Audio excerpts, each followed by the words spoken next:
वामदेव हंस पद को उलट देने से सोहम पद बनता है। उसमें प्रणव का प्राकट्य कैसे होता है यह तुम्हारे स्नेहवश मैं बता रहा हूँ, सावधान होकर सुनो। सोहम पद में सकार और हकार नामक व्यंजनों का त्याग देने से स्थूल ओम शब्द बच रहता है, जो परमात्मा का वाचक है। तत्वदर्शी मुनि कहते हैं कि उस महामंत्र रूप जानना चाहिए। इसमें जो सूक्ष्म महामंत्र है उसका उद्गार मैं तुम्हें बता रहा हूँ।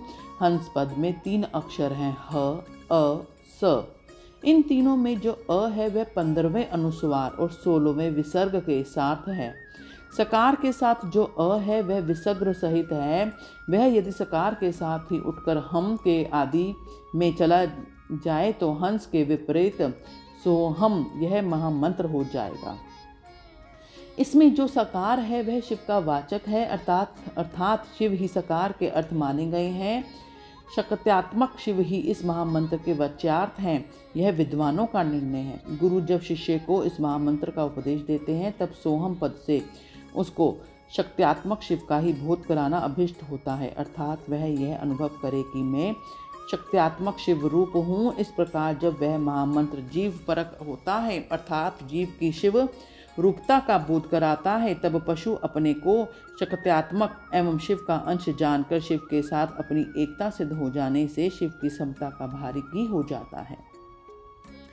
अब श्रुति के प्रज्ञान ब्रह्म, इस वाक्य में जो प्रज्ञानम पद आया है उसके अर्थ को दिखाया जा रहा है। प्रज्ञान शब्द चैतन्य का पर्याय है, इसमें कोई संशय नहीं है। मुने शिव सूत्र में यह कहा गया है कि चैतन्यम आत्मा, अर्थात आत्मा चैतन्य रूप है। चैतन्य शब्द से यह सूचित होता है कि जिसमें विश्व का संपूर्ण ज्ञान तथा स्वतंत्रता पूर्वक जगत के निर्माण की क्रिया स्वभावत विद्यमान है, उसी को आत्मा या परमात्मा कहा गया है। इस प्रकार मैंने यहाँ शिव सूत्रों की व्याख्या की है। ज्ञानम बंध, यह दूसरा शिव सूत्र है। इसमें पशु वर्ग का लक्षण बताया गया है। इसमें सूत्र में आदि पद ज्ञानम के द्वारा किंचन मात्र ज्ञान और क्रिया का होना ही जीव का लक्षण कहा गया है। यह ज्ञान और क्रिया पराशक्ति का प्रथम स्पंदन है। कृष्ण यजुर्वेद की श्वेताश्वर शाखा का अध्ययन करने वाले विद्वानों ने स्वभावकी ज्ञान बल क्रिया च इस श्रुति के द्वारा इस पराशक्ति का प्रसन्नतापूर्वक सत्वन किया है। भगवान शंकर की 3 दृष्टियां मानी गई हैं, ज्ञान, क्रिया और इच्छा स्वरूप। यही तीनों दृष्टियां जीवों के मन में स्थित हो, इंद्रिय ज्ञान गोचर देह में प्रवेश करके जीव रूप हो, सदा जानती और करती हैं। अतः यह दृष्टित्रय रूप जीव आत्मा का स्वरूप ही है, ऐसा निश्चित सिद्धांत है। अब मैं जगत प्रपंच के साथ प्रणव की एकता का बोध करने वाले प्रपंचार्थ का वर्णन करूंगा। ओम मितीन्द्र स्वरवम, अर्थात यह प्रत्यक्ष दिखाई देने वाला समस्त जगत ओमकार है। यह सनातन श्रुति का कथन है। इसमें प्रणव और जगत की एकता सूचित होती है। इस वाक्य से आरंभ करके तैत्तरीय श्रुति ने संसार की सृष्टि के क्रम का वर्णन किया है। वामदेव उस श्रुति का जो विवेकपूर्ण तात्पर्य है उसे मैं तुम्हारे स्नेहवश बता रहा हूँ, सुनो। शिव शक्ति का संयोग ही परमात्मा है, यह ज्ञानी पुरुषों का निश्चित मत है। शिव की जो पराशक्ति है उससे छिच्छादि प्रकट होती है। छिच्छादि से आनंद शक्ति का प्रादुर्भाव होता है। आनंद शक्ति से इच्छा शक्ति का उदर्व होता है। इच्छा शक्ति से ज्ञान शक्ति और ज्ञान शक्ति से 5वीं क्रिया शक्ति प्रकट हुई है। मुने इन्हीं से निर्वित आदि कलाएं उत्पन्न हुई हैं। छिंद से नाद और आनंद शक्ति से बिंदु का प्राकट्य बताया गया है। इच्छा शक्ति से मकार प्रकट हुआ है। ज्ञान शक्ति से 5वां स्वर उकार उत्पन्न हुआ है और क्रिया शक्ति से अकार की उत्पत्ति हुई है। मुनीश्वर, इस प्रकार मैंने तुम्हें प्रणव की उत्पत्ति बतलाई है। अब ईशान आदि पंच ब्रह्मा की उत्पत्ति का वर्णन सुनो। शिव से ईशान उत्पन्न हुए हैं और ईशान से तत्पुरुष का प्रादुर्भाव हुआ है। तत्पुरुष से अघोर का, अघोर से वामदेव का और वामदेव से सदुर्जात का प्राकट्य हुआ है। इस आदि अक्षर प्रणव से ही मूलभूत 5 स्वर और 33 व्यंजन के रूप में 38 अक्षरों का प्रादुर्भाव हुआ है। अब कलाओं की उत्पत्ति का क्रम सुनो।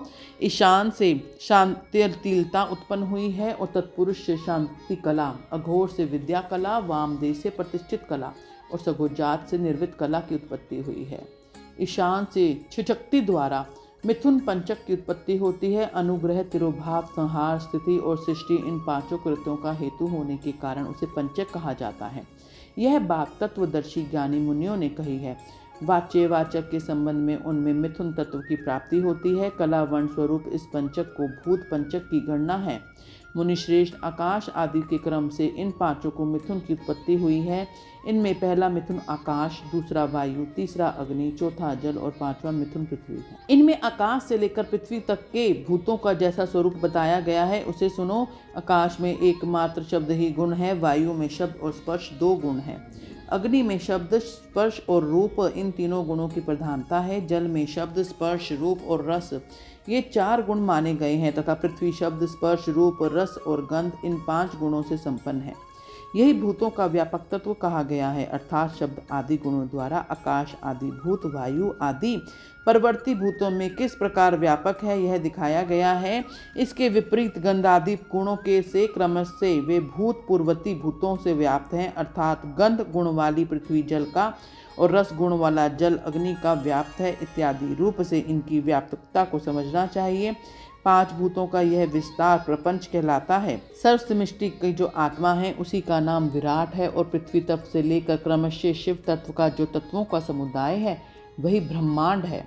वह क्रमशः तत्व समूह में लीन होता है और अंत गोतत्वा सबके जीवन भूत चैतन्यमय परमेश्वर में ही लय को प्राप्त हो जाता है।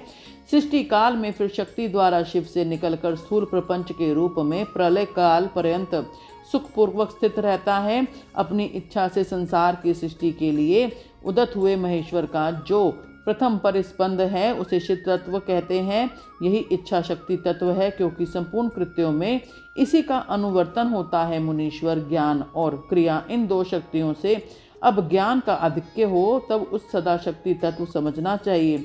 जब क्रिया शक्ति का उद्रेक हो तब उसे महेश्वर तत्व जानना चाहिए तथा जब ज्ञान और क्रिया दोनों शक्तियों को समान हो तब वह शुद्ध विद्यात्मक तत्व समझना चाहिए। समस्त भाव पदार्थ परमेश्वर के अंगभूत ही हैं, तथापि उनमें से जो भेद बुद्धि होती है उसका नाम माया तत्व है। जब शिव अपने परम ऐश्वर्यशाली रूप को माया से निगृहित करके संपूर्ण पदार्थों को ग्रहण करने लगता है तब उसका नाम पुरुष होता है। शरीर को रचकर स्वयं उस शरीर में प्रविष्ट हुआ। इस श्रुति ने उसके इस स्वरूप का प्रतिपादन किया। यदि शिव से अपनी जगत की अभिन्नता का बोध हो जाए तो इस पशु जीव को मोह का बंधन ना प्राप्त हो। जैसे इंद्रजाल विद्या के ज्ञाता को अपनी रची हुई अद्भुत वस्तुओं के विषय में मोह और भ्रम नहीं होता, उसी प्रकार ज्ञान योगियों को भी नहीं होता। गुरु के उपदेश द्वारा अपने ऐश्वर्य का बोध प्राप्त हो जाने पर वह चिदानंद घन शिव स्वरूप हो जाता है। शिव की 5 शक्तियां हैं, सर्व कर्तव्य रूपा, सर्व तत्व रूपा, पूर्ण तत्व स्वरूपा, नित्य स्वरूपा और व्यापक स्वरूपा। जीव की 5 कलाएं हैं, कला, विद्या, राग, काल और नियति। इन्हें काल पंचक कहते हैं।